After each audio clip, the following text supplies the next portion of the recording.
नमस्कार बंधुरा श्रावणीर रान्नाघरे सबाइके स्वागत जानाई। आशा करी आपनारा सबाई भालो आछेन सुस्थ आछेन। आजके एकटा नतून रेसिपि निये चले एसेछि आमेर राजा गरमे सेरा।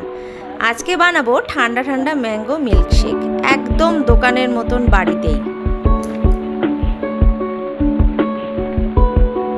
प्रथमे किछु ड्राई फ्रुट्स निये नियेछि, किछु आमी कुचि करे राखबो और किछु ड्राई फ्रुट्स गोटा गोटा रेखे देबो। ओइटा आमी शेकेर संगे ब्लेंड करे देबो।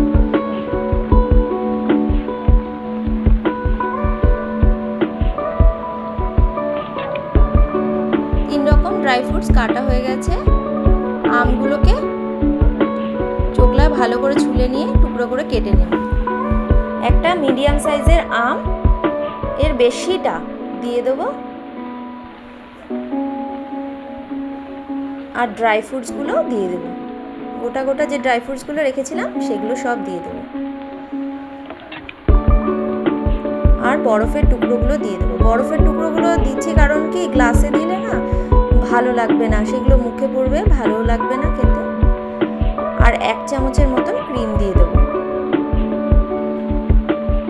তারপরে আমি ভালো করে ব্লেন্ড করে নেব।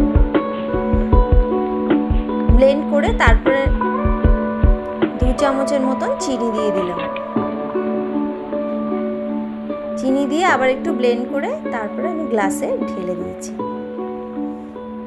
কিছু কিছু ড্রাই ফ্রুটস আধ ভাঙা হয়ে আছে, সেগুলো খেতে ভালো লাগবে। আমি পুরো ভালো করে ব্লেন্ড করিনি, মুখে পড়লে খুব ভালো লাগবে খেতে।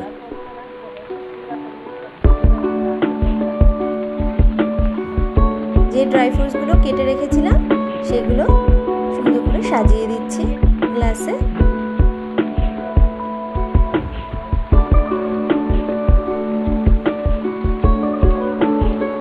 আর কিছুটা আমের টুকরো রেখে দিয়েছিলাম, সেই কটা আমের টুকরো দিয়ে দেবো গ্লাসের মধ্যে। তৈরি হয়ে গেল ঠান্ডা ঠান্ডা ম্যাঙ্গো মিল্কশেক একদম দোকানের মতন বাড়িতে। বাচ্চা থেকে বড়রা সবাই এই ড্রিঙ্কটি খেতে খুবই পছন্দ করবে। আশা করি আমার আজকের এই রেসিপিটা আপনাদের ভালো লেগেছে। আপনারা অবশ্যই একবার এরকমভাবে শেকটা বানিয়ে দেখতে পারেন। ভালো লাগলে কমেন্ট করে জানাবেন আর আমার এই চ্যানেলটিকে লাইক, শেয়ার এবং সাবস্ক্রাইব করে আমার পাশে থাকবেন। ধন্যবাদ।